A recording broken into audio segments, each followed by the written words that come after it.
Coil அவங்க எப்படி கடிச்சிட்டு சாப்பிடுவாங்க. அப்படியே போட்டா பிடிக்கணும். பிடிச்சிட்டியா? ம். ஓகே. அம்மா பார்த்துச்சா? ம்.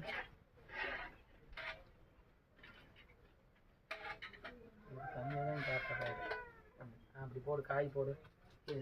இது என்ன? போதும், அவ்வளோதான்.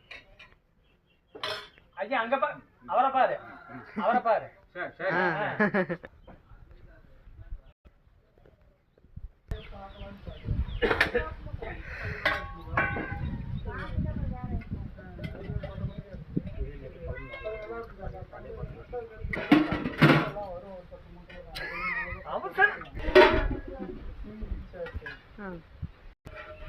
சுத்தம் பண்ணியாச்சு.